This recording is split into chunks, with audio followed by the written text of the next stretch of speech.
Den cuenta de eso, ¿sí? La universidad tiene un nivel de responsabilidad y es dedicarle tiempo. Nadie se recibe, porque todo el tiempo es tan laxo todo que una semanita más, una semanita más, una semanita más, una semanita más. Aparece una, no, profe, yo no hice ningún práctico, ¿puedo rendir el parcial? Digo, las normas son para todos por iguales. ¿Sí? ¿Se entiende esto? ¿Se entiende esto? Por favor. Es importante que seamos responsables. Imagínense que yo vaya a tocar la puerta de ustedes, trabajadores sociales. No, no ha venido hoy día, va a venir pasado mañana. No, entonces me atienden así de espalda, no contestan. ¿Eso es lo que ustedes quieren ser cuando sean profesionales? ¿Y entonces qué tenemos que hacer? Estudiar, informarnos, tener la mayor cantidad de material posible para atender las problemáticas que nos van a tocar atender, chicos y chicas, que no es menor. Porque imagínense en el mundo complejo en el que estamos viviendo. Las cosas que pasan, hay que tener sustento teórico para enfrentarlas, para ponerle el cuerpo, para poder asistir a los ciudadanos y ciudadanas. ¿No les parece? ¿Mm?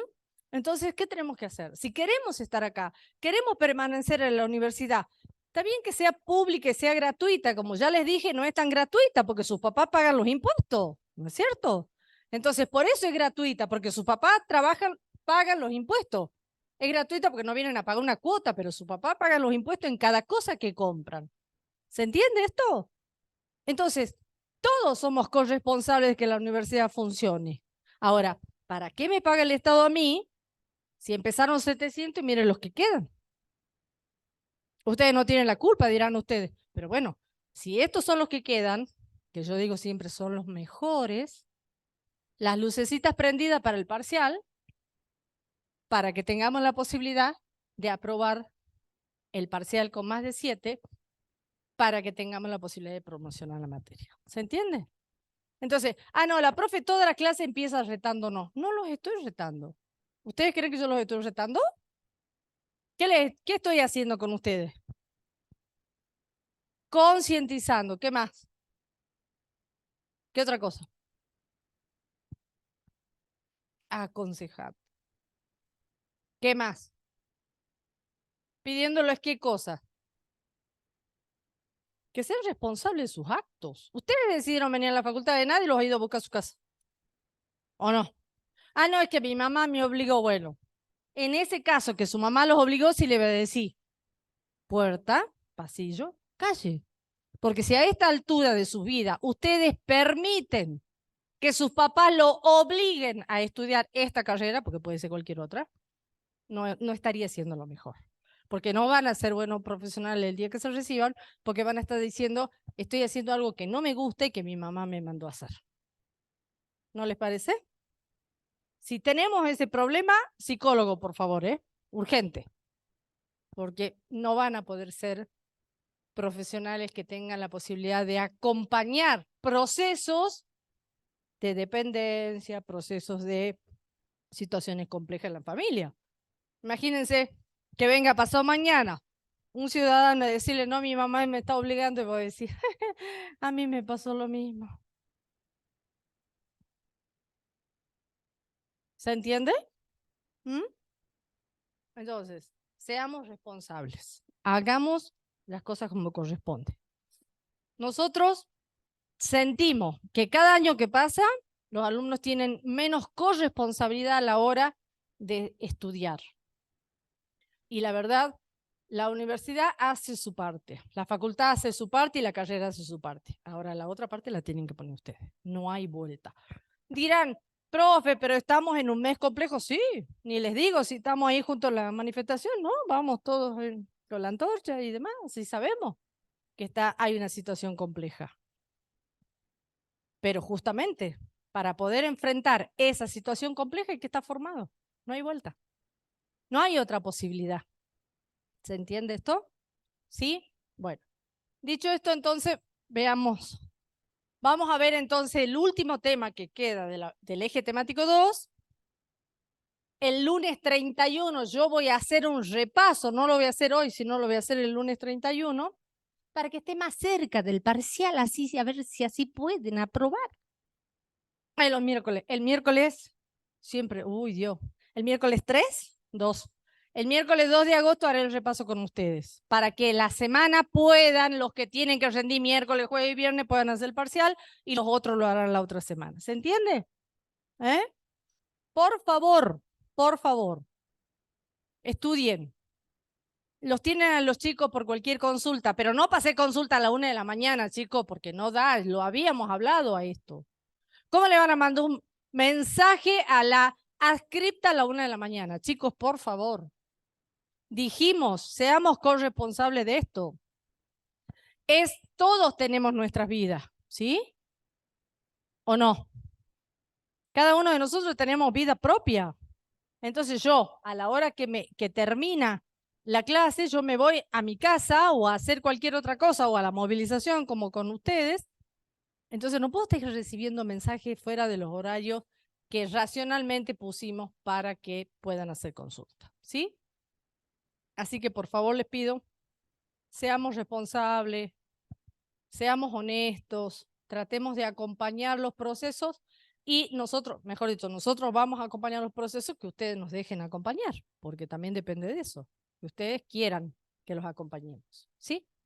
Bien, dicho esto, hablamos los otros días que en este proceso de, que venimos viendo desde lo político, social, cultural y económico, siempre todos los procesos que analicemos los vamos a analizar bajo estas dimensiones. El movimiento de reconceptualización no es una cuestión menor en el sentido que tenemos que tener la posibilidad de pensar que el movimiento de reconceptualización se produce en un momento determinado de nuestra disciplina y eso nos tiene que poder plantear que debo poder construir una línea del tiempo donde yo la ubique y lo ubique al movimiento de reconceptualización teniendo los antecedentes que hacen falta tener en cuenta para poder entender por qué se dio el movimiento de reconceptualización. ¿Sí? Bien.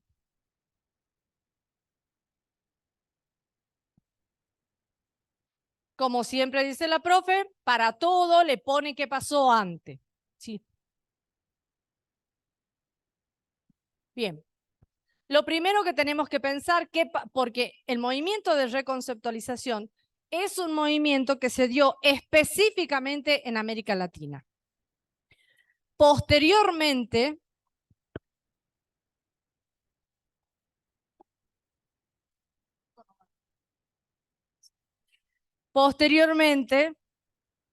recién este modelo se copió en algunos países europeos. Pero los primeros lugares donde se dio el movimiento de reconceptualización es en América Latina. Esto quiere decir entonces que nosotros tenemos que buscar los antecedentes en América Latina. El primer hecho fundamental y que moviliza a nuestros colegas a reflexionar sobre lo que veníamos trabajando es la Revolución Cubana, que se da, como dice ahí, en 1959. ¿Qué tenemos que pensar? ¿Qué pasó? ¿Le hicieron algo sobre la Revolución Cubana? ¿No? Me voy, ¿no? Puerta, calle, pasillo, puerta, calle. Yo sí puedo hacer eso. Puerta, pasillo, calle. Bien. La profe que ya está cansada de escucharme decir todas estas cosas. Puerta, pasillo, calle. Vos vas a firmar de este lado y yo firmo de acá. ¿Cómo? Ah, yo nomás. Vos me estás haciendo firmar las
Bien, a ver,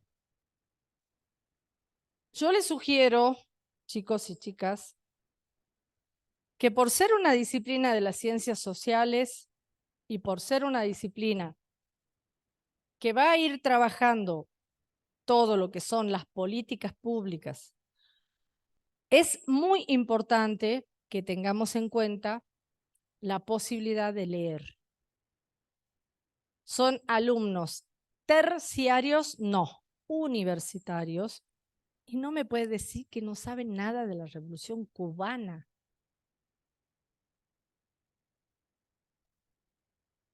Yo sabía que vos me ibas a contestar, estoy preguntando el resto. Digo, claro. ¿Se entiende, chicos? A ver, empecemos a leer un poco, porque ustedes me dirán, profe, a nosotros en la secundaria nunca nos dijeron nada de la Revolución Cubana. ¿Es posible que nunca le hayan dicho nada de la Revolución Cubana? Ah, no, lo que pasa es que todos los colegios donde nosotros hemos ido no son marxistas, entonces no enseñan la Revolución Cubana. ¿Es probable eso? Pregunto. ¿Es probable? ¿Sí? A ver, levante la mano quienes han ido a los colegios técnicos. ¿Quiénes han ido a las escuelas comerciales o bachilleres? ¿Y a dónde han ido todos los otros alumnos? Yo sí, dice, se acuerda después, ¿viste? ¿Y tenían ciencias sociales?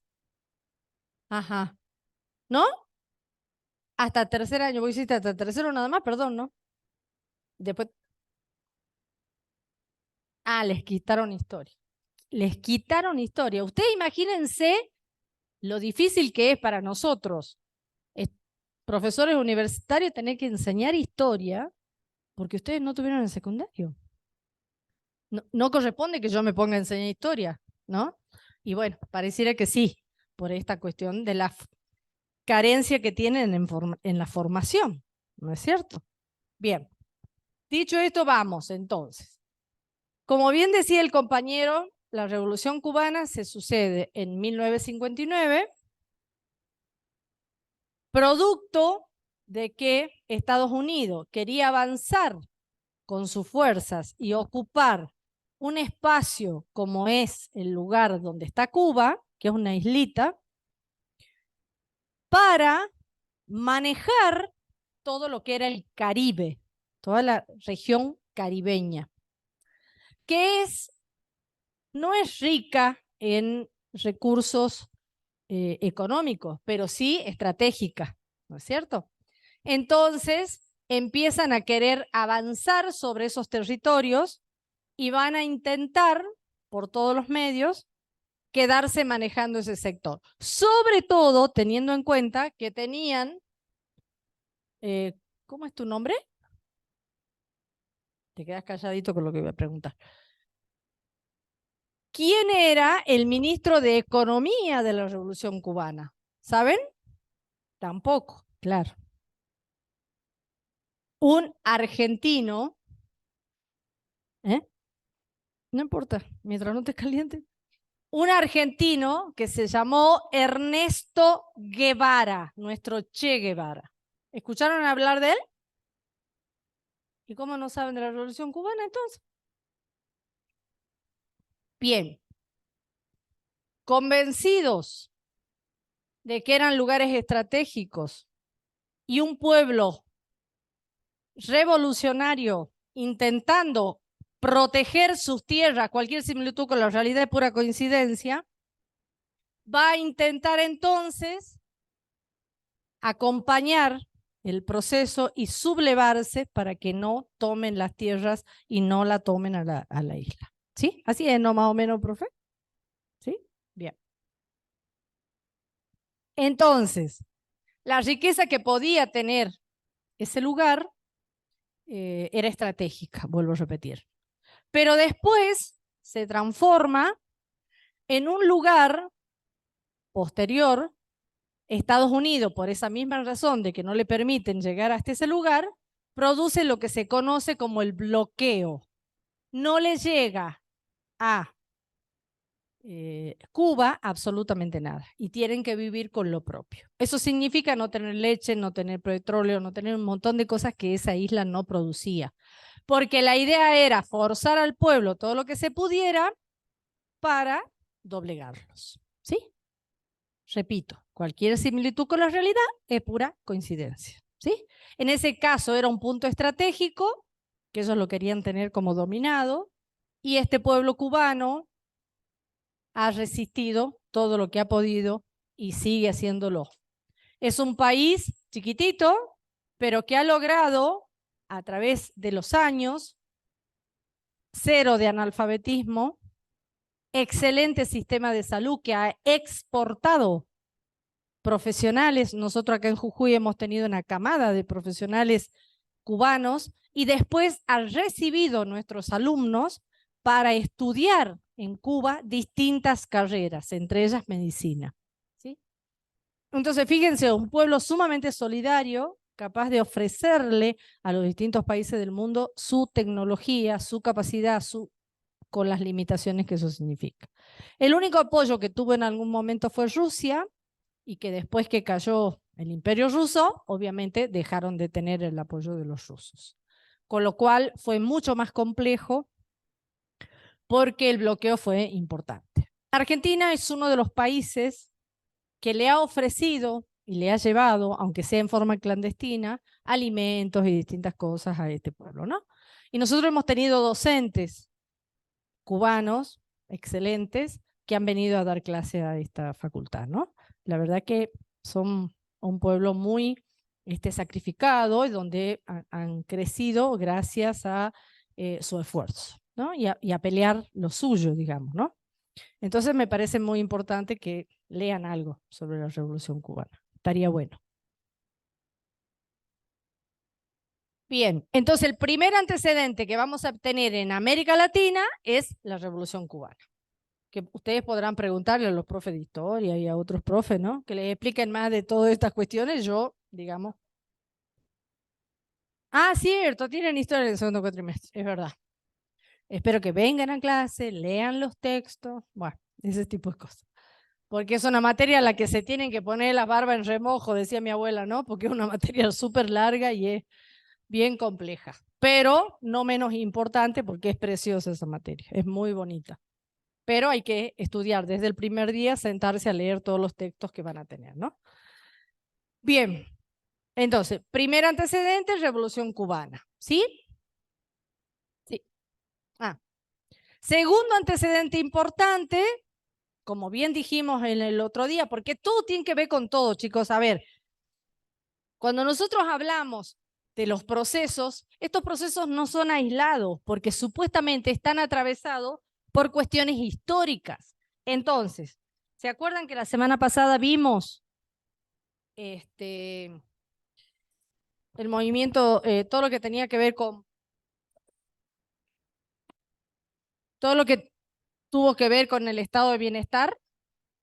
Y dijimos, oligárquico, estado de bienestar, y acá, este pedacito, ¿qué era? Chicos, la clase pasada vimos. ¿Qué era ese pedacito que había dentro del estado de bienestar? Lean la cartilla, lean lo que han visto la semana pasada. ¿Qué tengo que hacer?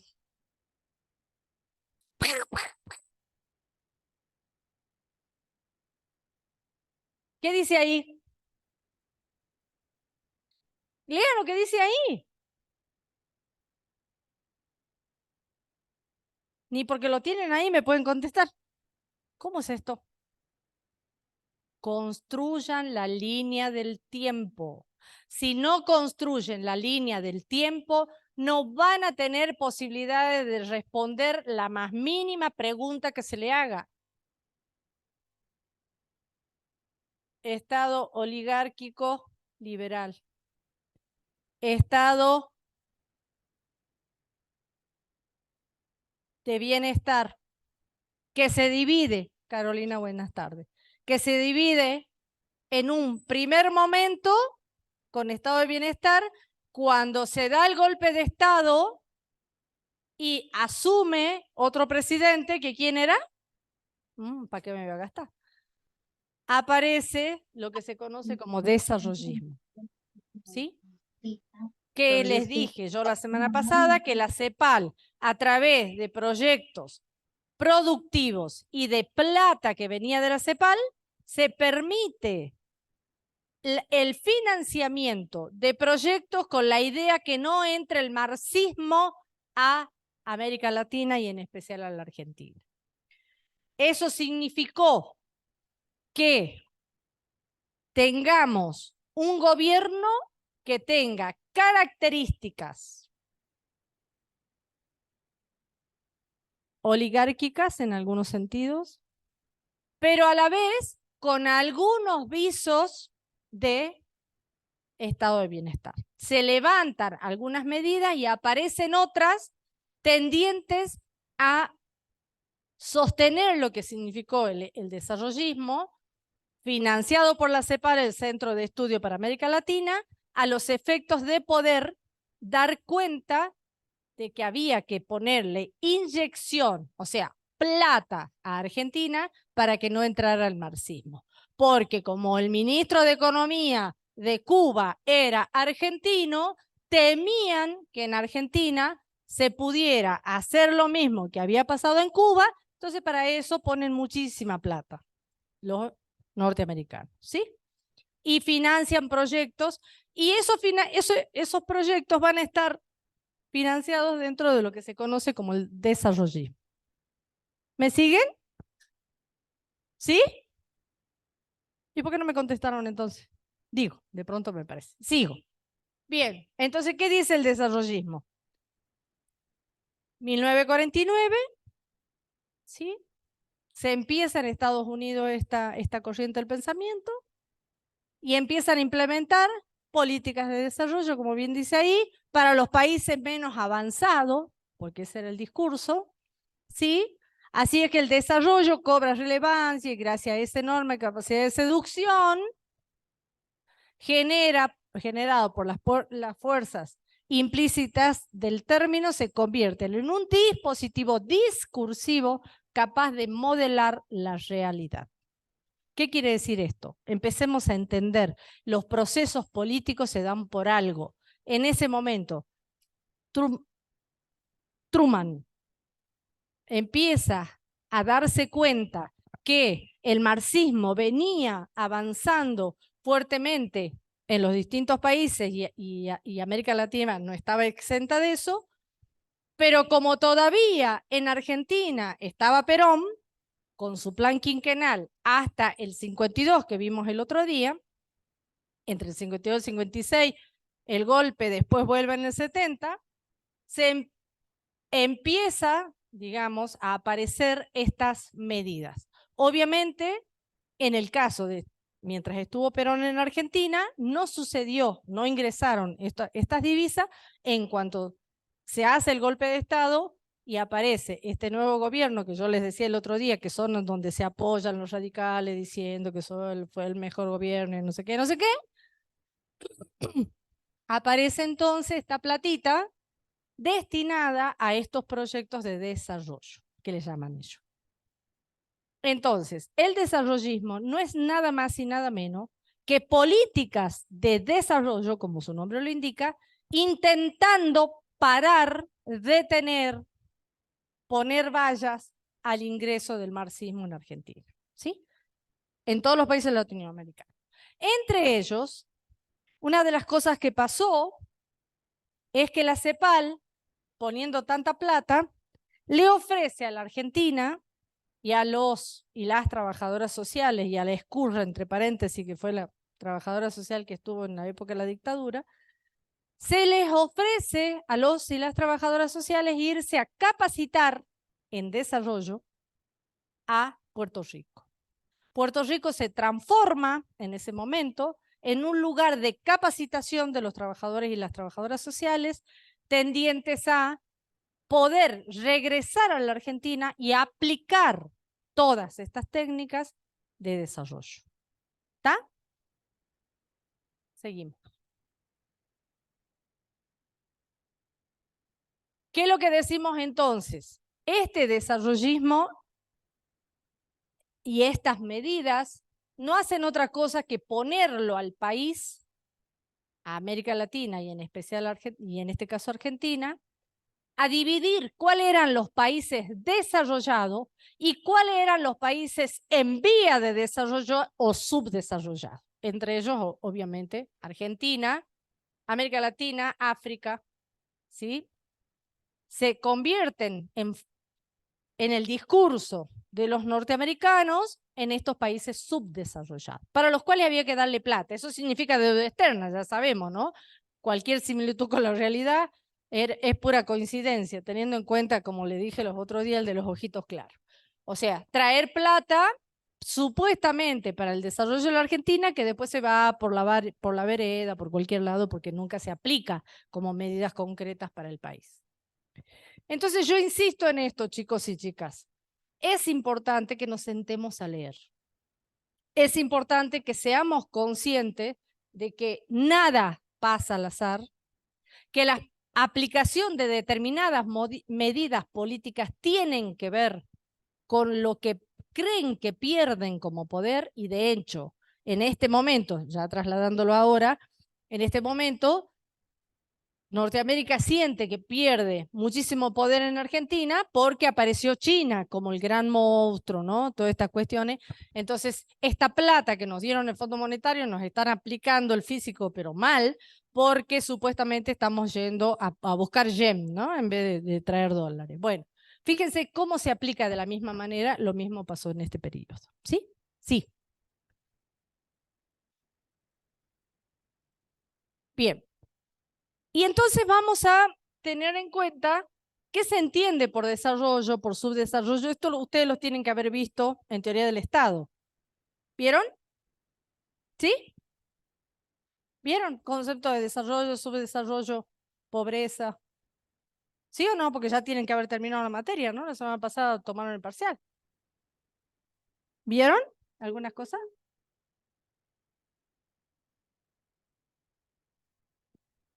¿Vieron o no vieron? ¿O no leyeron? ¿Cómo le ha ido en el parcial? Pum para abajo, ¿no? ¿De teoría del Estado? Ah, la semana que viene. O sea que están estudiando, están brillantes.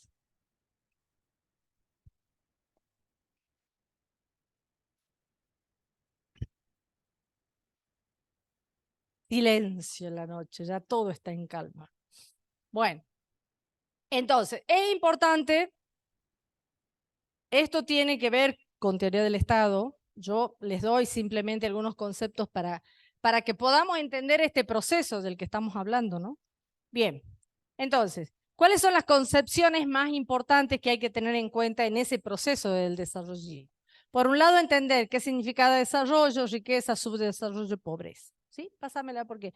Bueno, ahí, perdón, antes que pases. Adam Smith es un economista importante para ese momento, que es el que propone cómo ir pensando estos procesos, ¿sí? Y entonces él va a dar, ¿no?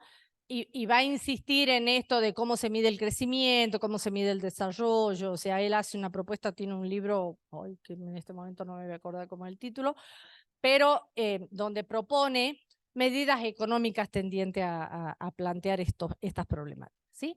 Sí, dale. Bien, y acá están las definiciones. Desarrollo, ¿sí?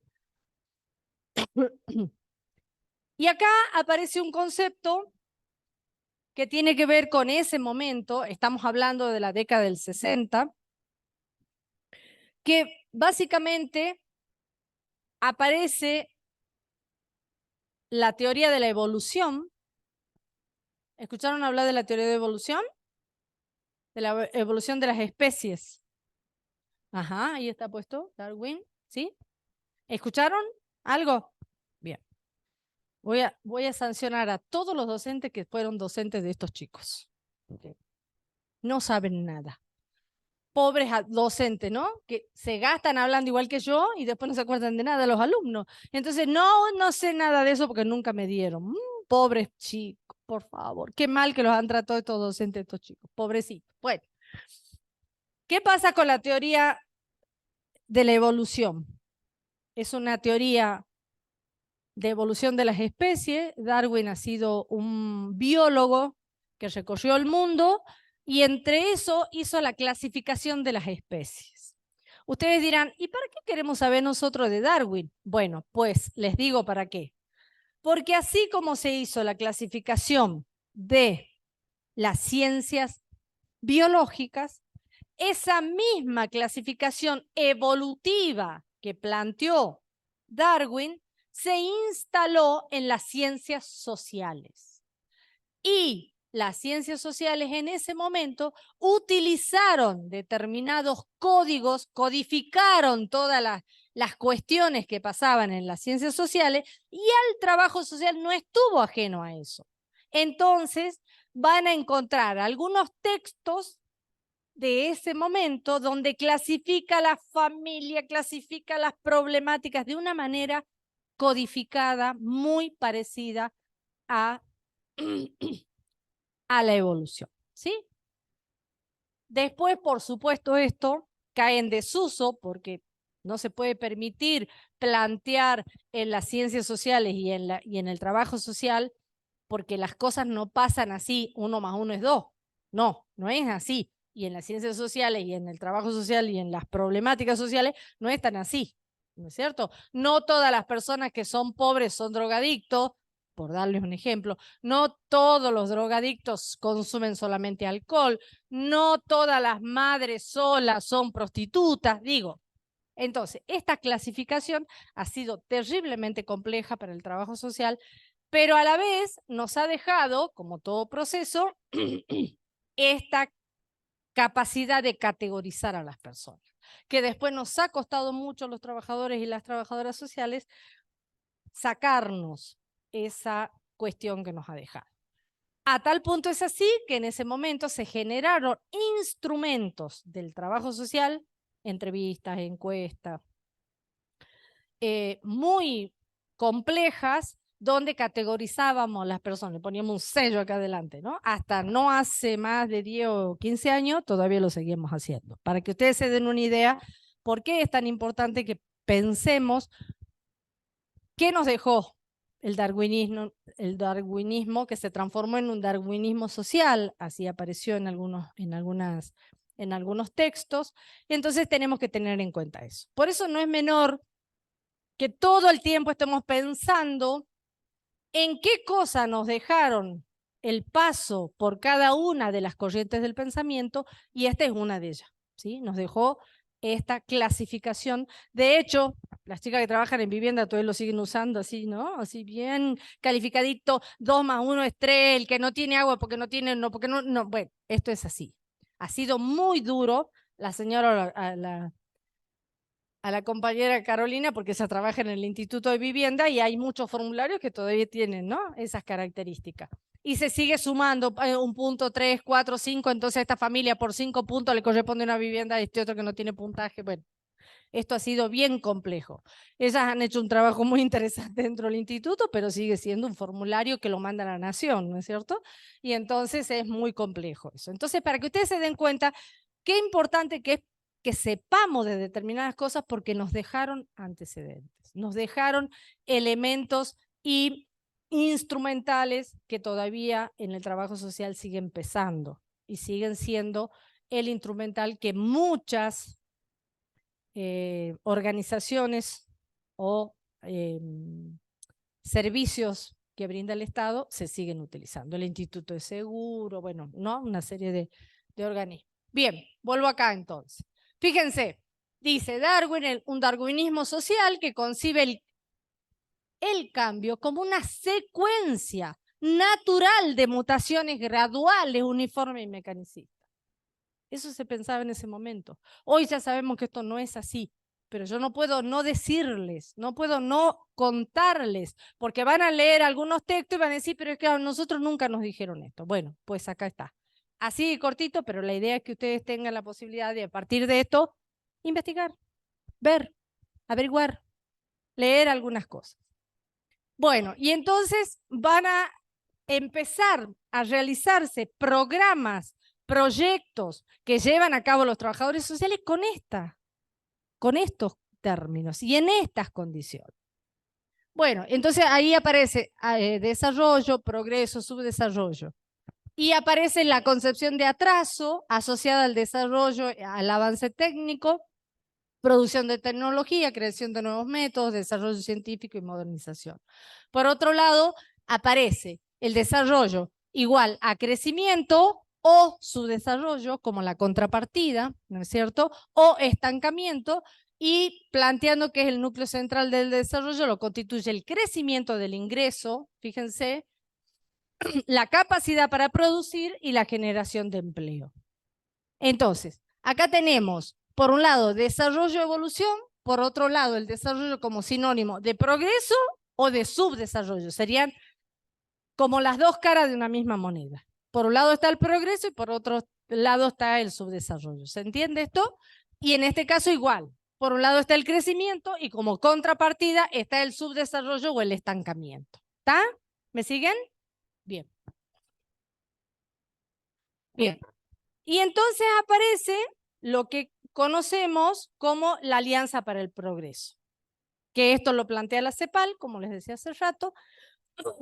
Y entonces este programa viene a traerle plata, excepto, como bien dice ahí, a Cuba, a los países, este dinero lo administra la Organización de los Estados Americanos, o sea, la OEA, y le dan dinero.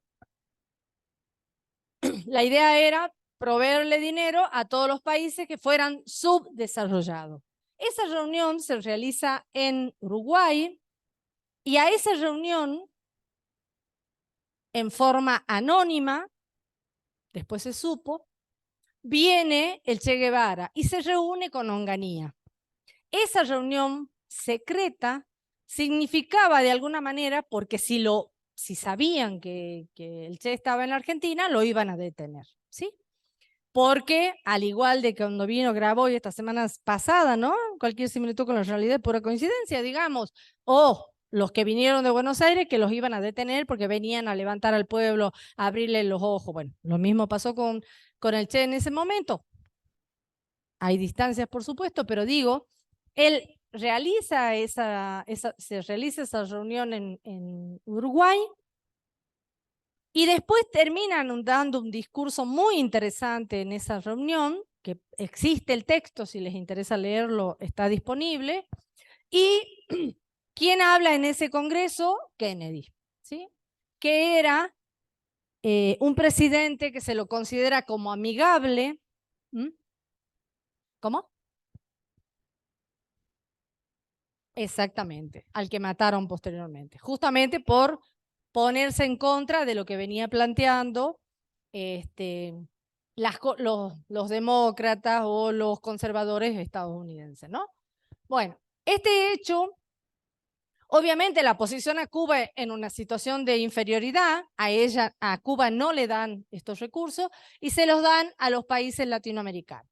Obviamente, ahí se produce entonces lo que se conoce como la Revolución Cubana. Ahí se termina de confirmar, porque ustedes saben, la Revolución Cubana se hizo en el 59, la toma, digamos, de Cuba y el intento de golpe en Cuba se hace en el 59, pero se confirma y pasa a ser presidente Fidel Castro, ¿sí? Sí.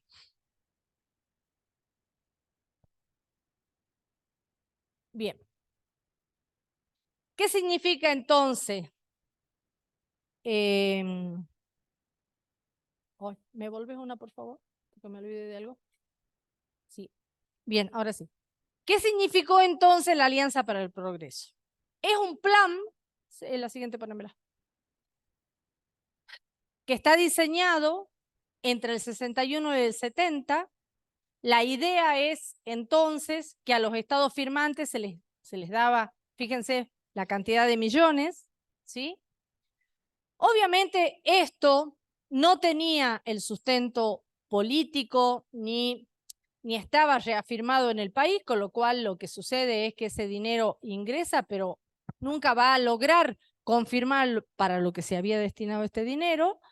Entonces empieza a haber grandes dificultades en la política con Estados Unidos, ¿sí?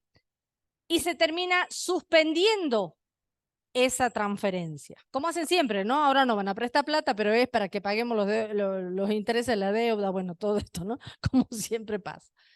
¿Sí? Entonces, obviamente, ese dinero significaba lo que se conoce como intervencionismo estatal. Es decir, Estados Unidos iba a venir a decirnos qué es lo que teníamos que hacer. Bueno, hoy está pasando con la deuda externa nuestra y de hecho siempre el préstamo significa condicionamiento, esto es lo que quiero decir, ¿no? Y entonces en ese momento, a raíz de que se pensaba que el Estado no iba a poder administrar esos fondos y no sé qué otras historias más, no se termina haciendo el depósito total de esos recursos. El tema es que siempre, vuelvo a repetir, el que te presta plata te condiciona, siempre, ¿no? Así como el banco, ¿vio? Usted va y saca un crédito del banco y dice, bueno, pero señor, usted tiene que pagar estos intereses. No, pero es muy alto, no sé, bueno, o se lleva el crédito o no se lo lleva. Bueno, esto es igual, ¿sí? Entonces, cuando te prestan plata, todo es con elástico, como digo yo, ¿no? Te lo dan, pero a costa de. Vos tenés que firmar, pagaré por tu sentencia de muerte, más o menos. Bueno, en este caso es lo mismo. Nos prestan plata, pero siempre con condicionamientos, ¿sí? Dale. Esto es todos los antecedentes que tienen que ver en qué momento se produce la reconceptualización en el trabajo social. Sí. Bien. ¿Qué decimos entonces que es el proceso de reconceptualización? El proceso de reconceptualización es nada más y nada menos que un movimiento que viene que fue definido en su momento por el trabajo social como aquel momento en el que teníamos que empezar a mirar lo que pasaba en nuestros países latinoamericanos y dejar de mirar Estados Unidos. Eso significó para la disciplina un cambio bien importante en el sentido de que las metodologías, las formas de abordaje y esta capacitación que recibieron los trabajadores sociales y trabajadoras sociales en Puerto Rico le permite al trabajo social, por un lado, pensar en que las metodologías no nos servían y que había que empezar a generar las propias metodologías de América Latina. Y ahora vamos a ver a qué países me estoy refiriendo. Es decir, había que posicionar, no sé por qué me quedó tan grande esto. Lo había puesto con letras chiquititas como para que el experto en... Porque como yo digo siempre, chicos y chicas, siempre tenemos que tener la posibilidad de saber quién es la persona que dice esto. Siempre tengamos en cuenta los autores. Y cuando cualquier profesor les da un material y no es de su propia autoría, tienen que decirles quién es el autor. Por eso yo siempre les pongo. ¿Lo podés achicar un poquito? Porque ahí me quedó atrás. Bueno, no importa. Después lo ponemos. La idea es entonces pensar que este proceso de reconceptualización fue un movimiento que sucedió hacia adentro de la disciplina del trabajo social y les permitió a los y las trabajadoras sociales posicionarnos ética y políticamente, empezando a entender la realidad de América Latina desde nuestra mirada y dejar de pensar que teníamos que mirar lo que decían los y las colegas desde los otros países, sobre todo Europa y Estados Unidos. ¿Sí? Por eso decimos que es una experiencia eminentemente revolucionaria que viene a plantearle a la disciplina una serie de cuestionamientos. ¿Sí? Bien. El que sigue. Bien, perdón. Retrocedo un minuto porque me olvidé. Este es el autor. Alayón es un trabajador social que vive todavía. Él ha sido profesor de la UBA. Es profe consultor de la UBA en este momento, y ahora les voy a compartir un texto que mandó esta mañana, que está precioso. Escribe, y él ha sido, inclusive estuvo exiliado como consecuencia de la dictadura militar. Él ha sido intendente de un municipio de Entre Ríos en su momento, lo levantaron y se lo llevaron, y lograron saber dónde estaba detenido y se fue y salió del país, ¿no? Él y junto con Estela Grassi, que es su compañera de vida, que es antropóloga ella. Y él escribió, después de muchos años, cuando se cumplieron los 40 años de la reconceptualización, que se cumplió en el 2015, ¿sí? Escribió este libro que se llama, no, en el 2005 que estoy diciendo, este libro que se llama A 40 años de la reconceptualización. ¿Qué lo que hizo él? Es entrevistar a los y las trabajadoras sociales que quedaban en ese momento, de aquellas y aquellos que habían participado del movimiento de reconceptualización, y de algunos que habían hecho reflexiones sobre lo que había pasado con el movimiento de reconceptualización. Yo lo tengo el librito, es un libro sumamente interesante. Sí. Y mira cómo me quedó, no, no puede ser, la profe anda un poco complicada últimamente, mira lo que hace, cualquier cosa. Bueno, no importa. Bien, ¿cuáles son los otros antecedentes importantes de la disciplina? Justamente es la creación de la disciplina. Hasta acá vinimos hablando de lo político. De la disciplina es la primera escuela de trabajo social que se hace en Chile, 1925, ¿sí? ¿Qué pasaba en Chile en ese momento? Chile tuvo un problema gravísimo, que fue el tema de va perdiendo su capacidad de venta del salitre, que es del que vivían, del salitre y del cobre, que son las dos cuestiones más importantes que tenía Chile en su momento. Entonces, esta crisis le produce al pueblo chileno un estado de pobreza muy importante y una emigración de sus pueblos ribereños que se vienen hacia las ciudades, y esos asentamientos le producen a Chile una situación sumamente compleja con la cantidad de gente que vivía en condiciones muy marginales y sobre todo en condiciones muy pauperizadas, ¿no? Gente muy pobre, digamos, que se fue a vivir a las ciudades, de las cuales no podía vivir. Entonces empiezan a repensar qué se podía hacer. Allí surge la primera escuela en 1925.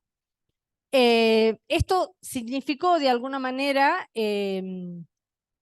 revalorizar la labor del trabajo social y entender que esa labor social tenía que tener una formación, que como ya dijimos en las clases anteriores, no les voy a preguntar cuándo, ya habíamos conseguido que la disciplina, sobre todo en Estados Unidos, que llega hasta 1920 básicamente, 1926 con Mary Richmond, la formación de los trabajadores sociales y las trabajadoras sociales. En Chile, recién en 1925, se inaugura la primera escuela de trabajo social. Sí.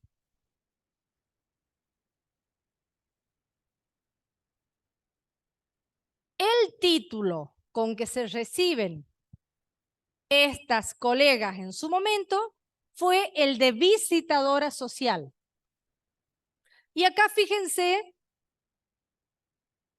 qué importante que es, y ustedes cuando dicen, ¿para qué queremos saber quién es San Vicente Paúl? Bueno, pues el modelo que él había planteado allá lejos y hace tiempo, en el siglo XIX, XVIII, ese modelo es traído como un posible modelo de formación de estas futuras trabajadoras sociales. Y él, como Mary Richmond después, plantean que la visita es un instrumento, es una técnica, perdón, muy importante del trabajo social, o una instrumentalidad muy importante del trabajo social. Entonces surge como nombre visitadoras sociales, ¿sí? Entonces el título que otorgaba Chile en ese momento era de visitadora social. Después también ese mismo nombre lo toma para Uruguay.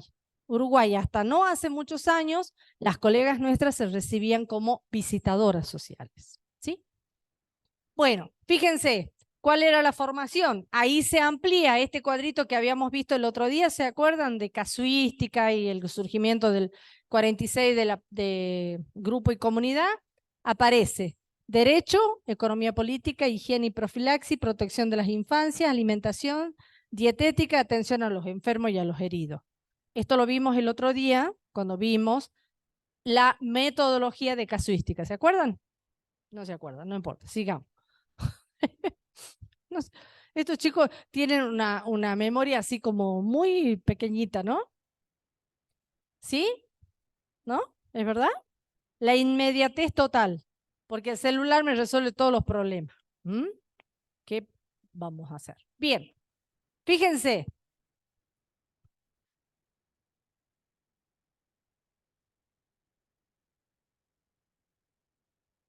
Es verdad, es verdad. Pero lo que pasa es que justamente esa vida cotidiana nos tiene que enseñar que tenemos que estar formados para poder analizarla, porque si no estamos formados no hay forma de que entendamos que la gente del norte está de paro y acá en Jujuy es como si no pasara nada en San Salvador, ¿no? Porque en las calles la gente sigue transitando como si nada, se cortan todas las rutas y nadie dice nada, los maestros están de paro y los padres reclamando de que los chicos vayan a clase, con lo cual, digamos, no se procesa esta información, me parece a mí, en mi humilde opinión, y entonces estamos como dispersos, ¿no? Es verdad que nos están pasando cosas horribles y es verdad que el universo está, el mundo está como atravesado por muchas pulsaciones distintas y estamos entrando a la quinta dimensión y parece que estamos entrando bastante mal a la quinta dimensión, ¿no? Entonces, bueno, esto es verdad, pero también es verdad que hay parciales, ¿no? Y es verdad que hay que estudiar porque de lo contrario, me dice recién la compañera que entró, ¿tan poquitos alumnos te quedan, Evelia, en primer año? Sí, tan poquitos alumnos me quedan en primer año. De 700 que eran ustedes cuando ingresaron, ¿no? Fíjense. Bien, vuelvo acá.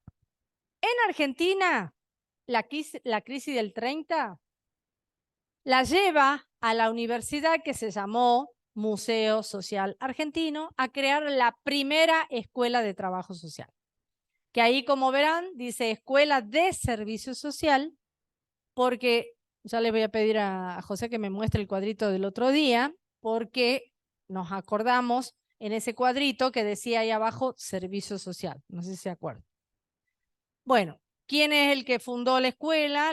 Por iniciativa de Germinal Rodríguez y Alberto Sank, se produce la fundación de la primera escuela de servicio social. Y fíjense qué interesante la definición que da un médico, dicho sea de paso, él es doctor, en realidad médico, no doctor, médico, dice que se define el servicio social como un conjunto de métodos destinados a desarrollar la personalidad del individuo, de la familia asistida, reajustando al medio ambiente en que vive. ¿Qué les hace ruido de esa definición? ¿Qué les parece?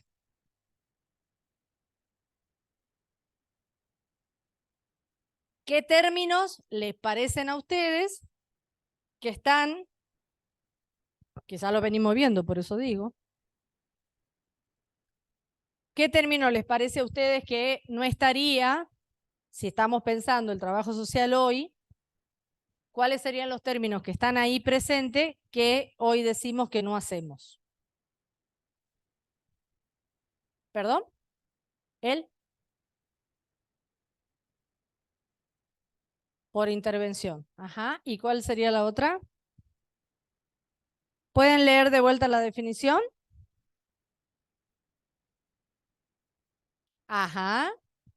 ¿Quién desarrolla la personalidad ahora?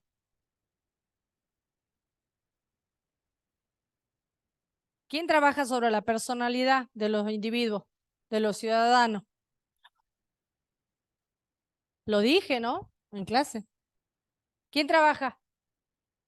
Los psicólogos. ¿Mm?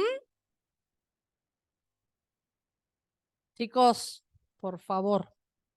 Hace como un mes atrás les di ese cuadrito donde decía cómo los trabajadores sociales, según lo que planteó Mary Richmond en su momento, ella dijo de que trabajábamos con la personalidad y yo les dije que justamente el salto cualitativo cuando aparece el interaccionismo simbólico es que dejamos de atender la personalidad de los individuos y empezamos a atender a un sujeto que se llamaba ciudadano.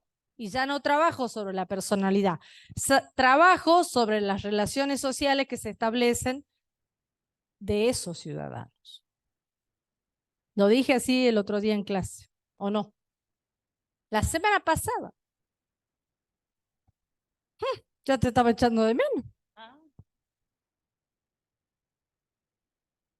Chicos y chicas, hoy Yanela va a subir los Power. Les pido por favor que vuelvan a ver los Power porque ahí está puesto esto que estoy diciendo.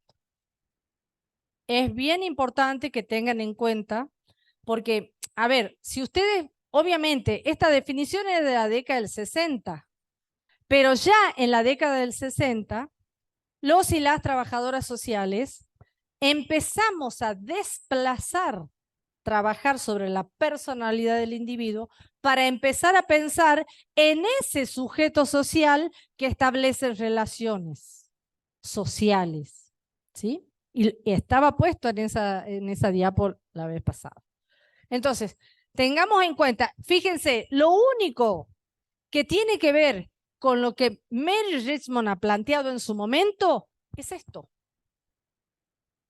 Pero sí ella planteaba que había que reajustarlo al sujeto, porque estamos hablando del siglo XIX, cuando Mary Richmond hablaba de que había que reajustar al ciudadano, al sujeto, a su medio. ¿Sí? ¿Se entiende esto? Pero vayamos entendiendo cómo va cambiando nuestra disciplina. Pero la personalidad hoy, yo pregunto, ¿qué atendemos hoy? ¿Atendemos a la personalidad? No. Atendemos las relaciones sociales de los individuos en su medio. Y trabajamos sobre esos ciudadanos y ciudadanas que tienen relaciones sociales en su vida cotidiana y desde allí analizamos. Porque empezamos a pensar hoy, no en ese momento, en un sujeto de derecho, que es un ciudadano. Ojo, estos tres términos, sujeto de derecho, ciudadano, ya los dijo Mary Richmond en su momento, aun cuando hablaba de reajustar. Pero ella decía que eran ciudadanos y sujetos de derecho. Bien, vamos. Sí,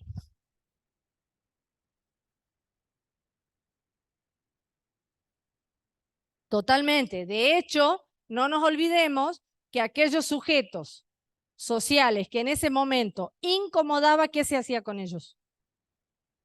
Se los encerraba, ¿sí?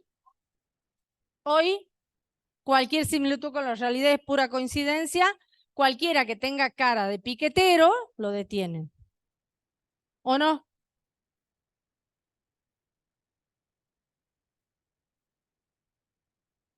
El tema es que aunque no tengas cara de revolucionario, te hacen pasar por revolucionario, te golpean la puerta, te rompen la casa. ¿Se entiende lo que estamos planteando? Por eso es que coincido con lo que dice la profe Eva, pero también entiendo de que tenemos que poder entender estos procesos, porque si no los entendemos no nos podemos defender y creemos que los otros tienen derecho a hacer lo que hacen, ¿eh? Y con mayor razón los tenemos que entender para que no nos dejen pegados como diciendo, ¿qué estás defendiendo si esos no son tus derechos? ¿Se entiende lo que digo? Porque si no, nos quedamos siempre pensando que lo que hace Canal 13, lo que dice Canal 13, lo que hace la policía y lo que hace la justicia y lo que hacen los gobernantes es lo que corresponde. Y no siempre es así, chicos y chicas, ¿eh? De hecho, no nos están permitiendo ejercer nuestro derecho a la protesta. Nada más difícil y nada más importante desde la Revolución Francesa hasta ahora de que tengamos la posibilidad de defender nuestros derechos. ¿En qué constitución del mundo se priva ?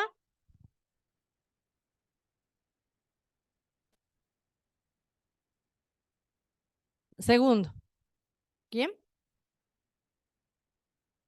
¿Quién es? Bueno, pero convengamos que lo maneja un jai. Convengamos. Ya de verle la carita nomás ya es todo un tema. Bueno, y no estoy hablando, perdón, pero no estoy hablando mal de nadie, sino que es una personita con muchas dificultades mentales, digamos, ¿no? Que de hecho está planteado así. Bueno, ¿se entiende, chicos? Pensemos en cuán importante es que entendamos los procesos que estamos viviendo y que tienen que ver con todo lo que estamos viendo. ¿Sí? Bien. ¿Cuándo se crea entonces en la UBA la carrera? En 1946. La UBA crea entonces la Escuela de Asistencia Social en la Facultad de Derecho y quedan definidos los primeros objetivos de la formación, que es preparar personal idóneo para trabajar en salud y en justicia. ¿Quién trabajaba en relación con la salud y la justicia? ¿Eh? Bien, pero de lo que venimos viendo, ¿quién dijo que era importante trabajar que ella trabajaba en salud y en justicia? ¿Y quién más? ¿Mm? Ujú. ¿Y quién más? Claro, Mary Richmond. ¿Mm? Mary Richmond. La plena incorporación de las ciencias sociales a la formación recién se va a dar en la década del 60. ¿En qué momento? En el de la reconceptualización. Pasemos. Bien. ¿Qué decimos entonces? ¿Qué significó el movimiento de reconceptualización? La práctica nos hizo asumir una actitud crítica, que es lo que estoy pidiendo y estoy intentando que formar ciudadanos críticos. Así, desde la disconformidad frente al modelo. Fíjense, hoy las luchas es una disconformidad frente a un modelo, que en este caso era al modelo de servicio social. Pero la disconformidad de nuestro pueblo jujeño está enfrentándose con un modelo, con una forma de ejercer el poder. ¿Está? Por eso quiero que tengan actitud crítica. Bien, vuelvo acá. La práctica entonces nos hizo asumir una actitud crítica hacia la disconformidad frente a un modelo del servicio social norteamericano que no nos permitían cambios. ¿Cómo la ven de ahí?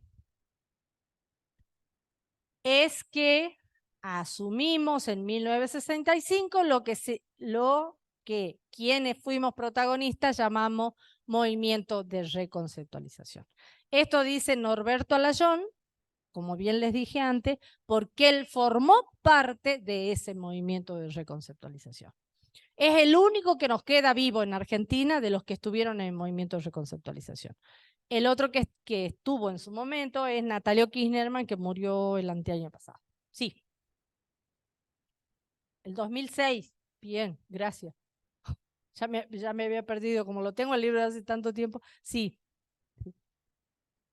Bueno, y acá está el resumen. Después no me van a decir, no, profe, porque no entiendo. Está bien, póngale que no entienden todas las otras cosas. Acá está el cuadro que resume lo que es el movimiento de reconceptualización.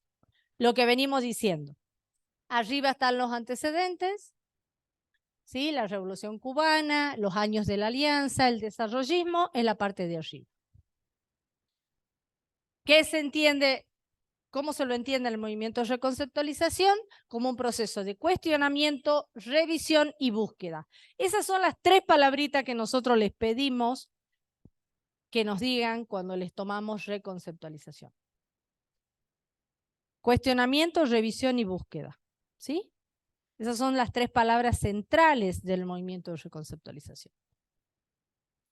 Cuestionamiento, revisión y búsqueda. En el práctico que van a trabajar ustedes están justamente estos tres momentos, ¿sí? Revisión y búsqueda.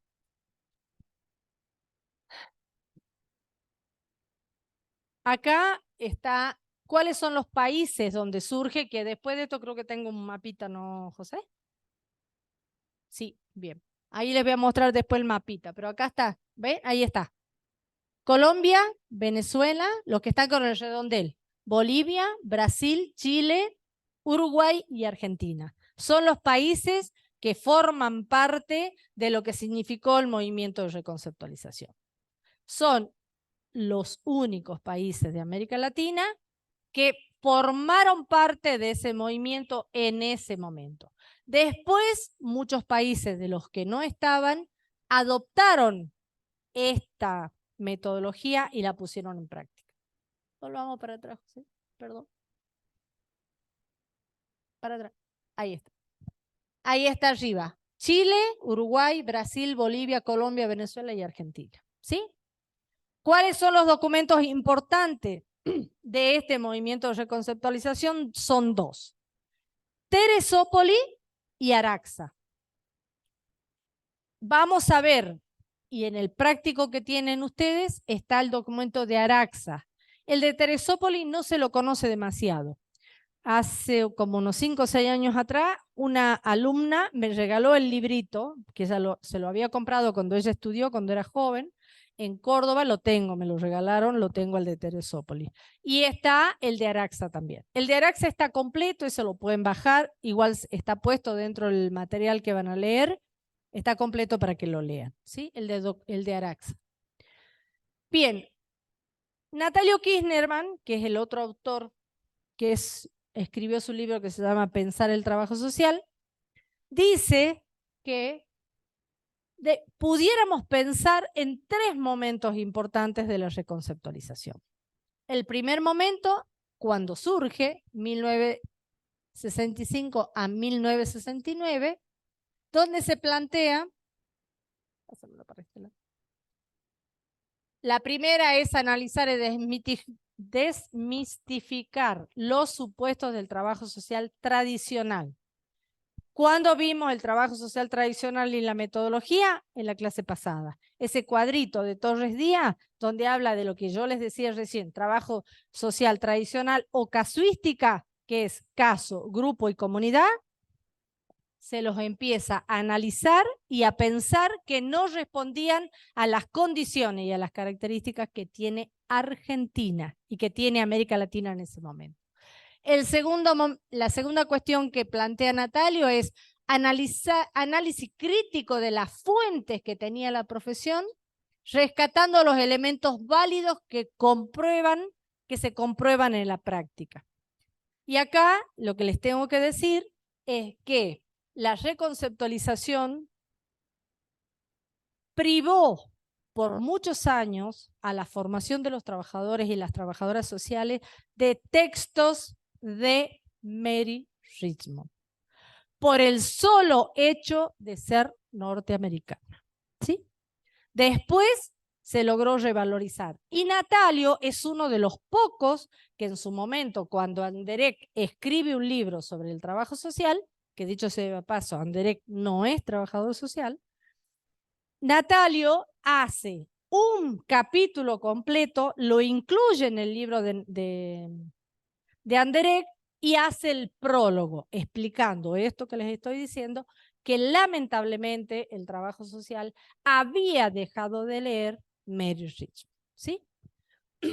Tercero, cambio de actitud de lo aséptico al compromiso. El trabajo social en el periodo anterior a la reconceptualización había dejado de comprometerse con la realidad social de los sujetos y solamente atendía diciendo pasa el que sigue, una cosa sumamente burocrática, y ahí donde se aplicaba en esto que yo les decía hace rato, de ese formulario así, nombre y apellido, y usted tiene 5 puntos, váyase, no puede recibir las cosas, en este caso sí puede recibir, bueno, de eso está hablando esto, ¿sí? Compromiso que había que asumir desde nuestra disciplina lo plantea la reconceptualización. Análisis crítico de las perspectivas históricas. Esto que yo les vengo diciendo desde el principio. Tenemos que analizar la historia. ¿Para qué? Porque es importante saber qué nos dejaron estos y estas precursoras y que hoy seguimos utilizando mucha instrumentalidad que ellos nos dejaron. Un desarrollo de la capacidad creativa para teorizar a partir de las propias prácticas. ¿Qué significó la reconceptualización para el trabajo social? Escritura. Comprometerse a escribir las prácticas que realizábamos y a ponerle metodología y a ponerle marco teórico. Entonces fue muy importante en ese sentido porque hay mucha publicación en el proceso de la reconceptualización. Desde el 65 hasta la época de la dictadura, hasta el 73, en Argentina y en los países latinoamericanos se escribió muchísimo. Muchos de esos que han escrito partieron. En realidad, más que partir, los hicieron desaparecer. ¿Por qué? Porque justamente lo que hacían era reclamar, replantear, redimensionar lo que el trabajo social debía asumir como compromiso. Entonces, es muy importante que tengamos en cuenta este periodo porque significa nada más y nada menos repensar qué pasó en la disciplina, ¿sí? Y F, lo que lleva a reestructurar los currículos de formación, la reconceptualización permitió eso, cambiar la currícula de la forma en que nos veníamos formando, ¿sí? Para el trono. Perdón, el de abajo. Segundo momento, dice él, 1969, se planteó, inició sus prácticas desde modelos propuestos, pero en la comunidad. Se negó el trabajo individual por entender que los problemas sociales no se resuelven individualmente, sino en grupo o en lo comunitario. Y acá haciendo alusión específica a Mary Richmond, Harry Perman y demás, que eran trabajadoras sociales norteamericanas. Reconocer que la radicalización ideológica o la intelectualización de la realidad condujo a errores muy serios, porque se propuso, ¿por qué dice eso? Porque se propuso alguna metodología que nunca se pudo poner en práctica, y la que se puso en práctica nunca se la pudo certificar de alguna manera, por eso están diciendo esto. Por último, renovó la formación de lo que se entendió como prácticas integradas. Nuestra disciplina y nuestra carrera acá está trabajando sobre todo en práctica de recurso, grupo, comunidad y familia. La idea es ir renovando ese plan de estudio y tender a lo que se conoció en algún momento como prácticas integradas. Ahora vamos a ver algo de metodología.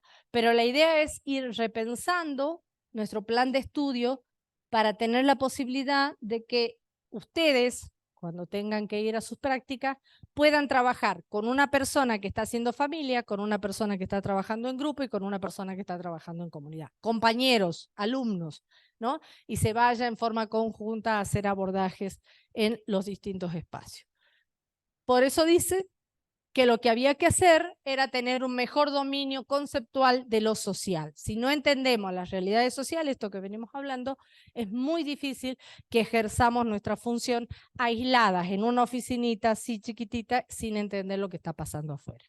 Como bien dice la profe, yo voy a entender que estamos todos con la cabeza en cualquier lugar y que por eso nos está costando mucho poder avanzar y leer, ¿no? El tercer momento es un momento terrible para la disciplina, muy grave, porque a partir del 69 en adelante, prácticamente en realidad desde el 72 en adelante, se cercena el derecho de todos los y las trabajadoras sociales, muchos de ellos desaparecidos y forman parte de la lista de los 30.000 desaparecidos de este país, porque el hecho de trabajar en las comunidades los llevó a tener un compromiso tan importante y los levantaban y los hicieron desaparecer. ¿Qué significaba eso? Golpe de Estado en varios países de América Latina. Brasil, Uruguay, Argentina, Chile, sobre todo. Tuvieron fuertes golpes de Estado, cayeron todos los presidentes de esos países y no es gratuito, es profeso, aplicado por Norteamérica en casi todos los casos, y eso significó que muchos trabajadores y trabajadoras sociales tuvieran que retroceder a un conservadurismo, le decimos nosotros, y dejar de hacer esa práctica de compromiso que tenían en las comunidades justamente porque estaba expuesta su vida cotidiana. De hecho, nosotros tenemos una lista bien importante, alrededor de 60 trabajadores y trabajadoras sociales que desaparecieron en la época de la dictadura. Más muchos que se fueron del país, entre ellos Norberto Alayón, la mujer de Norberto, Natalio Kirchnerman, bueno, me estoy olvidando de algunos que tuvieron que salir del país y lograron salir. Muchos estuvieron en México, otros en España, en distintos lugares como consecuencia de poder zafar, ¿no? y escaparse y poder seguir de la Argentina. Pero no fue menor cómo cercenaron la posibilidad de seguir ejerciendo la profesión. Norberto volvió, creo que el 82, ¿no? Si no me equivoco. 81 o 82, unos meses antes de que se empiece la campaña para el 83, regresó Norberto Alayón. Y Natalio también, Natalio también. Por lo menos de ellos dos me acuerdo eso, ¿no?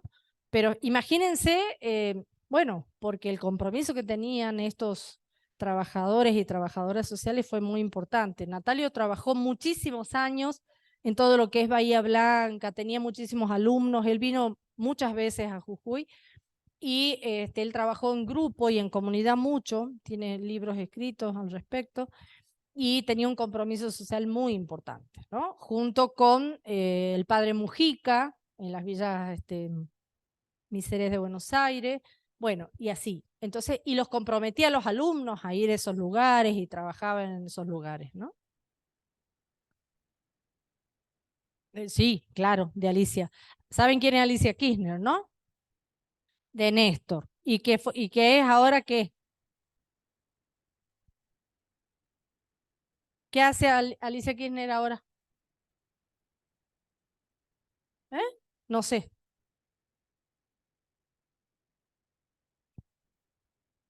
Hasta el 10 de diciembre es gobernadora de Río Negro. Y aparte es trabajadora social, estudió junto con Ernesto Max Agüero, que era nuestro director espiritual de la carrera, digamos, estudiaron el doctorado en la UBA, en el Museo Argentino. Ella es doctora también y ha sido compañera de Ernesto en la 27072, ella es la que la presenta. Ella la presenta a la Cámara de Diputados en su momento, porque ella era ministra de Desarrollo Social en ese momento. Bien. ¿Qué significó entonces esta tercera etapa? Cercena el avance de la aparición de las dictaduras en los distintos países latinoamericanos, por lo que permite a algunos madurar y decantar el proceso, volver al conservadurismo tradicional, como dije hace rato, el que nos implica no comprometerse para que no haya riesgo de vida. ¿Sí? Sí. Israel. Mm, de terror, ni hablar. Bien. Perdón, volverlo atrás. Entonces, estos son los países que formaron parte de la reconceptualización, ¿sí? Estos son los documentos que les decías. Ahí están los dos libritos. Este es el documento de Araxa y este es el librito que yo tengo, el de Teresópolis. Sí. Bien, y acá están las tres palabritas que les decía hace rato. Este movimiento de reconceptualización, entonces, dice Norberto Alayón, tenemos que tener en cuenta tres palabras que son fundamentales. Por un lado, cuestionamiento. ¿Qué diríamos? ¿Por qué decimos cuestionamiento? Porque nos llevó entonces a un profundo estudio de la realidad latinoamericana, su subdesarrollo y creciente dependencia económica. ¿Por qué decimos revisión? De las fuentes mismas de la profesión, analizar científicamente los métodos, las técnicas y los procedimientos operativos, sus modelos y categorías de análisis de la realidad y su práctica institucional y formativa. Y búsqueda, ¿por qué? Lograr alternativas científicas de intervención que contribuya a transformar situaciones, problemas donde actúa el trabajador social. Es decir, a partir de la década del 60, del 65 en realidad en adelante, se empieza a nombrar a la disciplina como trabajo social. Y nuestro objetivo último de la disciplina y nuestro objetivo de ejercicio profesional era transformar las situaciones, problemas en las que actúa el trabajador social. Sí. Vamos a ver si lo puse al cuadrito acá porque no me acuerdo. Bien, y ahí esto que les acabo de decir. El primer momento entonces es asistencia social, el segundo momento es servicio social, y en este momento, a partir de la reconceptualización hasta ahora, nuestra disciplina se llama trabajo social. Podemos encontrar algunos textos que dicen servicio social. Por ejemplo, los brasileños dicen servicio social. ¿Sí? Denominación que se empieza a utilizar, pasó así de centrarse. Y acá está lo que les dije, después no van a decir, profe no lo dijo nunca. De centrarse en lo psíquico individual a centrarse en lo social. Pasa del cambio de personalidad al cambio social. Ya no le queremos cambiar la personalidad a los sujetos. Queremos el cambio social. Ya no se trata de hacer simplemente el bien, ni de adaptar al hombre a su medio, sino de contribuir a qué? A transformar ese medio que genera problemas sociales que soportan individuos, grupo y comunidad. ¿Está claro esto? ¿Sí? ¿Está claro? ¿Se entiende? Bien. Pasemos. Lo que está puesto en el cuadro está acá. 3 etapas, 65-69, irrumpe cuando grupos aislados de docentes y alumnos de trabajo social, conocedores de la realidad, dejan de ser agentes pasivos de modelos que no responden a su realidad, con la corriente de pensamiento del funcionalismo, la crítica que se hizo al trabajo social tradicional, porque nosotros tenemos que pensar por qué nos pasó eso, porque había que criticar lo que estábamos haciendo. Que de una fe reformista pasa a una fusión sostenedora de la realidad social, de una intención científica a una tecnología, sin preocuparse por explicar e identificar los fenómenos sociales, y se centra en la atención de la patología, ¿sí? No del hombre sano. Esto es lo que se critica a la etapa del trabajo social tradicional que vimos el otro día. ¿Seguimos? Sí.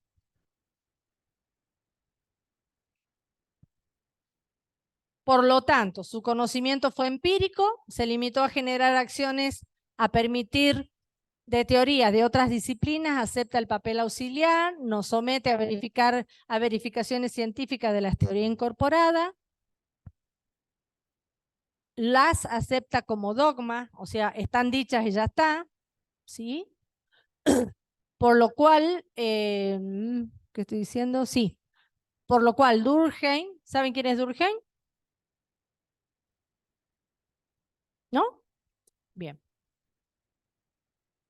Busquemos quién es Durkheim. ¿Ah? No dice. Bien. Es sociólogo, ¿no? Sociólogo. Dice que somos técnicos, que aplicamos conocimiento de los que producen otros, dice, ¿no? Ah, no, todavía faltan 20 minutos. ¿Cuál es la otra cosa? Todo esto son las críticas que se le hizo al trabajo social tradicional. Escindió la unidad de trabajo social en 3 métodos, caso, grupo y comunidad. Nos transformamos en auxiliares. Todo esto es lo que se le criticaba a la disciplina. La neutralidad condujo al descompromiso de las personas y con la profesión. O sea, esto pasa el que sigue, que les decía hace rato. La formación estuvo dirigida a capacitar auxiliares de la salud y de la justicia, ¿sí? ¿Cuál es la consecuencia de esta primera etapa, entonces? Analizar y desmistificar los supuestos del trabajo social tradicional, análisis crítico de las fuentes de la profesión, rescatando los elementos válidos que comprueban la práctica, cambio de actitud de lo aséptico a lo compromiso, como está puesto en el cuadrito, análisis crítico de la perspectiva histórica, el desarrollo de las capacidades creativas para teorizar a partir de las propias prácticas, lo que llevó entonces a cambiar la currícula. Todo esto está puesto en el cuadrito. Sí. ¿Cuál es el segundo momento? A partir del 69, y acá es interesante pensar qué le pasó a la disciplina en ese momento. Fíjense, tecnicismo, neopositivismo, se aplican métodos hipotéticos deductivos en el trabajo de la disciplina, y entonces nos transformaba a la disciplina, por eso se la critica, en una tecnología, ¿sí? No éramos una disciplina, éramos unos técnicos. Pero había que hacer una etapa de concientizadora para retomar este proyecto educativo que significó esto que nos dejó como objeto de intervención Mary Richmond, que nos dice que somos educadores sociales. Nos teníamos que concientizar de eso, valorar la realidad donde vivían los sujetos y tener en cuenta en cambiar la base epistémica de la disciplina, pensando, y ahí aparece, no me voy a acordar, el autor del existencialismo, se me fue. Sartre. ¿Sí, no? Sartre.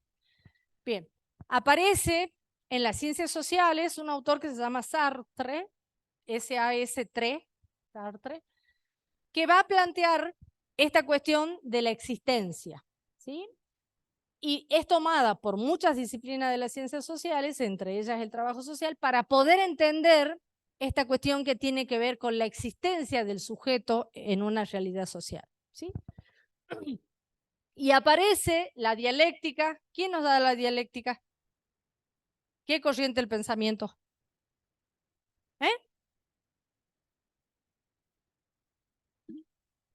Por suerte van a tener filosofía en el segundo cuatrimestre. Bueno, la dialéctica nos viene del marxismo, ¿sí? De la corriente del marxismo. Dice que pone énfasis en la práctica del trabajo social, apunta a la praxis social con finalidad de transformar.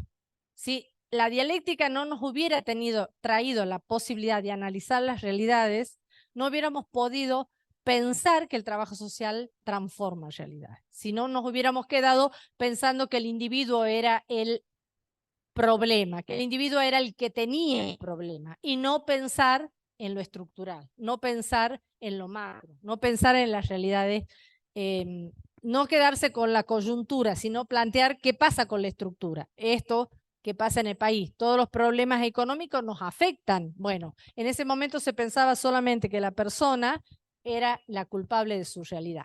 Cuando aparece el movimiento de reconceptualización, empezamos a pensar que los sujetos somos corresponsables y no somos los únicos responsables de lo que nos pasa. Que hay una estructura que sostiene lo que nos está pasando y entender la realidad desde ese lugar. ¿Sí? Sí. Bueno, el análisis crítico de la segunda etapa sería se inicia las prácticas con modelos propuestos para pensar desde la comunidad. Se pasa del trabajo individual, como dijimos hace rato, al grupo y a la comunidad. Se reconoce que aparecen corrientes del pensamiento que nos van a colaborar para entender esa realidad, y pasamos entonces a las prácticas integradas que les decía recién. Lo que pasó es que lo puse al cuadro antes que esto. Bueno, sigo. Bien, la tercera etapa, como dijimos antes, se va a ver obstaculizada por los golpes de Estado en los distintos países de América Latina. La Iglesia colabora con esto y son corresponsables de la desaparición de muchas personas. Y el único lugar donde la Iglesia tuvo una actitud distinta fue Chile, ¿sí? A pesar de todas las cosas que uno puede decir, ¿no? De algunas cuestiones que tienen los chilenos, la Iglesia chilena fue una iglesia muy comprometida y Acá ya lo habían hecho desaparecer al padre Mujica, ya habían hecho desaparecer a muchos de los padres villeros, que se les decía en ese momento, pero la iglesia chilena protegió. Es más, muchos argentinos se van a Chile y son protegidos por los chilenos desde la iglesia católica chilena, que tenía un peso importante y que, digamos, ellos ayudaban a esconder a estas personas que se refugiaban en la iglesia chilena, ¿no? Por eso Natalio dice que ellos trabajaron respetando la dignidad humana, ¿no? Los trabajadores y las trabajadoras sociales que estuvieron y que respondían de alguna manera y que estaban cerca de la iglesia pudieron trabajar desde ese lugar, ¿no? Sí, sí. ¿Qué? Ponele, ponele. Seguimos. Pero vieron lo que ha hecho el chileno últimamente, ¿no? Le sacó el ojo a varias personas. Cualquier similitud con la realidad es pura coincidencia. A ver, ¿ustedes pensaron en por qué se tira a los ojos? ¿Cuál sería la explicación?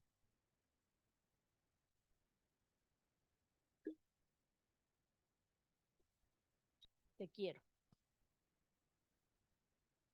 A alguien que le saco los ojos no puede ver lo que está viviendo. ¿Se entiende esto? Es horrorífico. No quiero ni pensar. ¿Sí? Que es terrible. Esas balas se tiran a los pies o para arriba, pero jamás en la cara. Los chilenos tienen muchísimas personas que perdieron la vista en ese momento, que fue cuando pedían por la educación pública, ¿se acuerdan? Hace un año y medio atrás, dos, ¿no? Dos, ¿no? Por lo menos. O más. ¿Más? ¿19? Fíjense, y copiaron el modelito perfecto. Parece que se han ido a formar ya estos chicos. Claro. Bueno, no me quiero ni acordar porque voy a ponerme mal. Bien. ¿Cómo se la conoce entonces a la generación de la reconceptualización? La generación del 65. ¿Sí? Buscan actuar ante situaciones de subdesarrollo, fundamentalmente aplicando métodos de organización y desarrollo de comunidad. Justamente ese fue el motivo por lo que lo hicieron desaparecer a los colegas, porque trabajaban a nivel comunitario y ellos decían que le abrían la cabeza, bueno, todas estas cuestiones, ¿no? Que por eso es que no había que sacarlos, porque entonces eso permitía que sacando estos piqueteros, diríamos hoy día, ¿no? En ese momento, no me acuerdo cómo les decían, pero en realidad zurdos, eso les decían. Pues son todos unos zurdos que vienen a plantear cosas extrañas, qué sé yo. Bueno, en ese momento en Argentina el padre Mujica fue el representante de una iglesia militante, de una iglesia de los curas villeros, como le llamaban, y se hizo la Rerum Novarum, que es una encíclica que intentaba de alguna manera pensar y repensar, cosa poco probable en una iglesia bastante ortodoxa, en pensar en qué le pasaba al hombre, qué le pasaba al que cobraba poco. Bueno, no se analiza mucho. Es muy interesante leer la Rerum Novarum porque significó muchas cosas muy interesantes que dijo la iglesia en su momento. Obviamente después se la hizo poco menos que desaparecer, ¿no? Bien, la alternativa desarrollista se presenta como una posibilidad para dar respuesta a las manifestaciones de la cuestión social, mientras que las críticas se centraban en cuestionar la metodología antes que sus fundamentos, ¿sí? Porque acá, ¿qué tenemos que pensar siempre? ¿Qué está por detrás?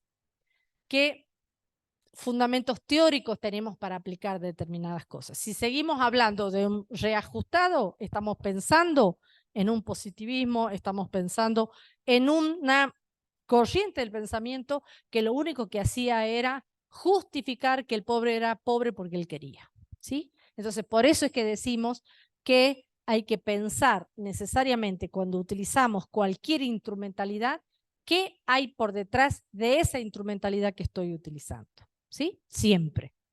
Bien. Lo van a ir entendiendo a medida que vayan ejerciendo su profesión, por supuesto.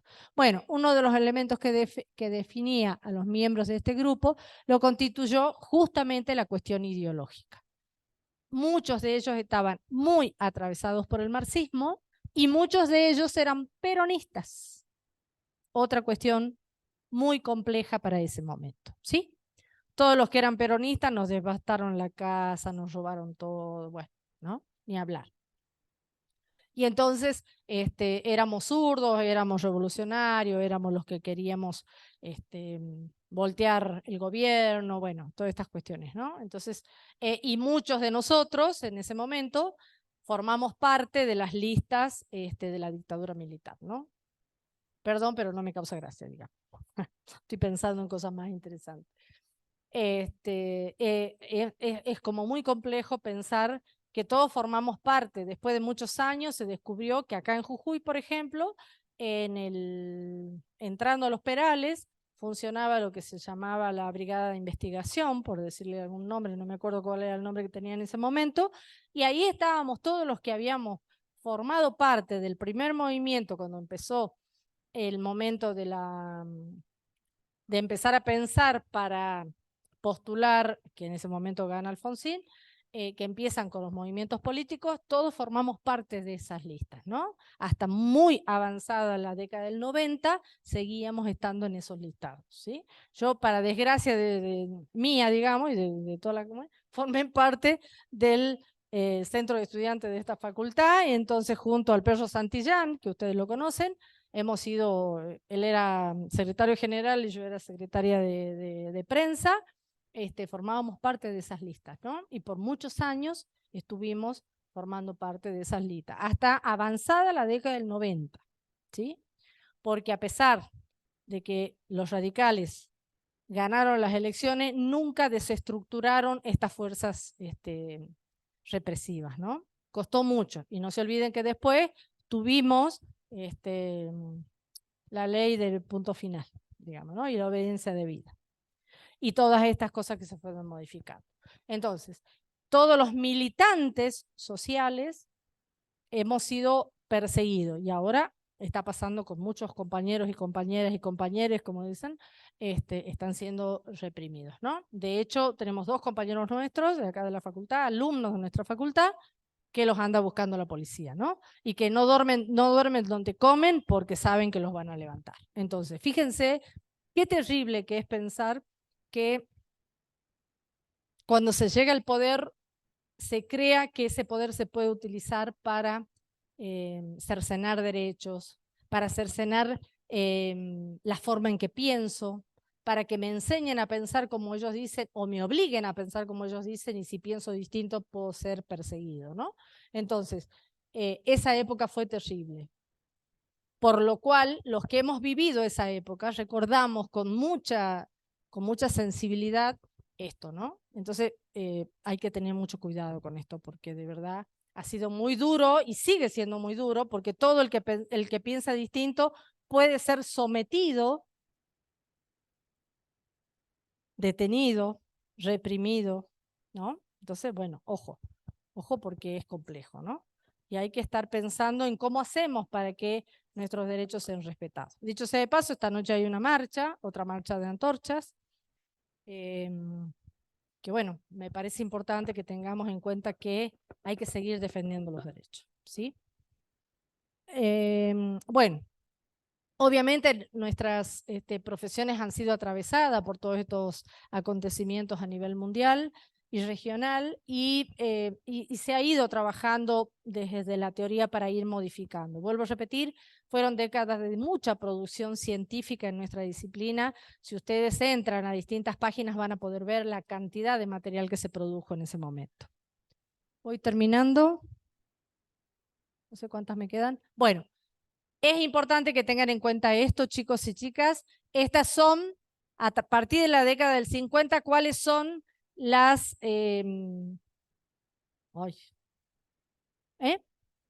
las corrientes del pensamiento, gracias, estoy tildada. Las corrientes del pensamiento que estuvieron en vigencia: funcionalismo, existencialismo, esto que les decía de Sartre, estructuralismo. Ustedes han visto en antropología estructuralismo. ¿Quién es el representante del estructuralismo? Levi-Strauss, exactamente. Fenomenología, llegando hasta diferentes desdoblamientos en el pensamiento marxista. Todas estas son las corrientes del pensamiento que vienen aportando miradas para estudiar las realidades donde vamos a ejercer nuestra profesión. Sí. Bien, este es el replanteo que se plantea entonces en la década del 60. Obviamente hubo una gran crisis a nivel profesional con el movimiento de reconceptualización. Sí. ¿Cuál es el replanteo metodológico? Se critica la metodología tradicional, la falta de compromiso, los modelos tradicionales, hasta el golpe militar que suspende de alguna manera toda esta corriente del pensamiento. ¿Sí? Bueno, acá están las cuestiones negativas y positivas que dejó la reconceptualización. ¿Sí? El replanteo metodológico. ¿Una más? ¿Me queda? Bueno, y la unificación de los métodos. ¿Cuál es el documento más importante que permite la modificación de los documentos? Son estos documentos de Araxa y de Teresópolis. Nos vienen a plantear la metodología nueva y muchas de ellas todavía subsisten en este momento, ¿no? Así que es importante que tengan en cuenta eso. Sí. Creo que esa es la otra. Bueno, fíjense. Esta es una de las cosas que me parece importante que tienen que tener en cuenta como cuadro que resume de algún modo, ¿no? Nosotros teníamos, la vez pasada vimos la metodología clásica y esta es la metodología de la reconceptualización. ¿Cuáles son los métodos? El básico, el único y el integrado. ¿Qué momentos tiene? Estudio, análisis, planificación, ejecución, intervención, evaluación. El método como estructura, ¿sí? ¿Qué pasó? Investigación, evaluación, diagnóstica, programación, intervención, evaluación. Estos métodos, como proceso, es variable y asume diversos modelos de intervención para cada momento en el que se interviene. No se puede aplicar el mismo método en todos los casos. Y esta es una de las cosas que también nos dejó la reconceptualización. Sí, creo que es. Bueno, y acá está el cuadrito. Me tomo 2 minutitos, por favor, para que veamos esto. Acá están el método integrado, el de Araxa, el básico, el único y el de Teresópolis. Son lo que apareció como modelos de la reconceptualización.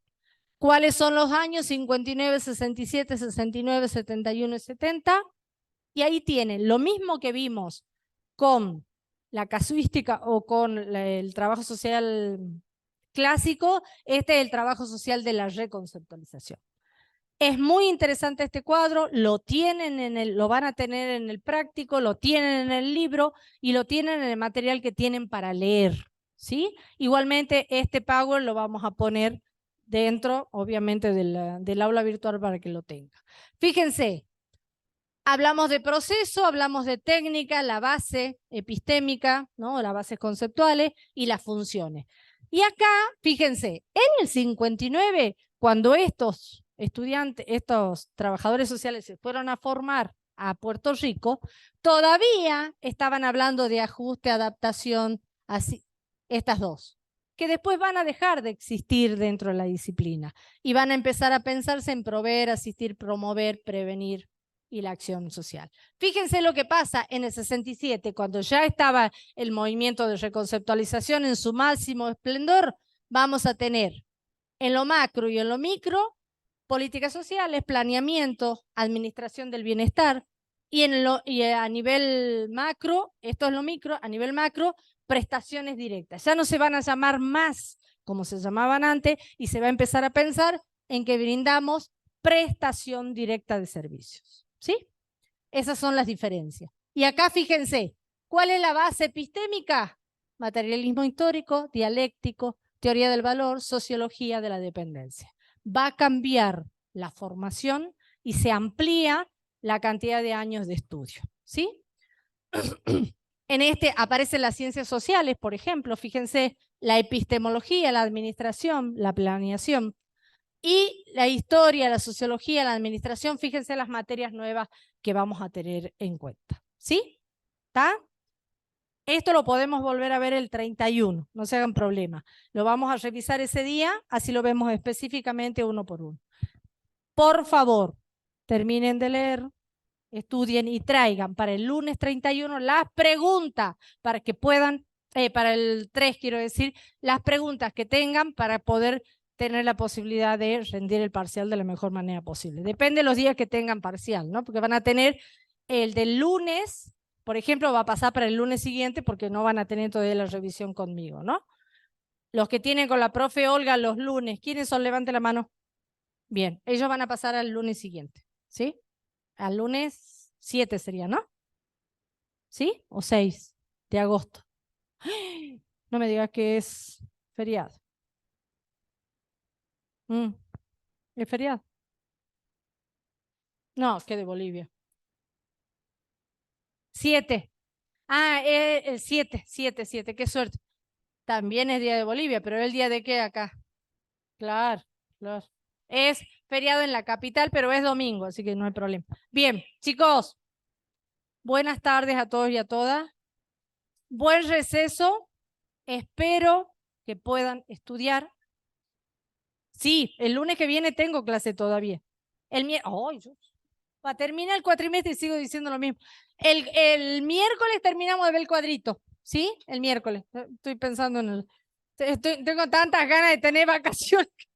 Bueno, el miércoles que viene terminamos de ver el cuadrito, por favor, y hacemos la revisión de lo anterior. No sé qué me decía que levantaba las manos. ¿Me estaba saludando nomás? Ah, bien, bien. Bueno, el miércoles que viene terminamos.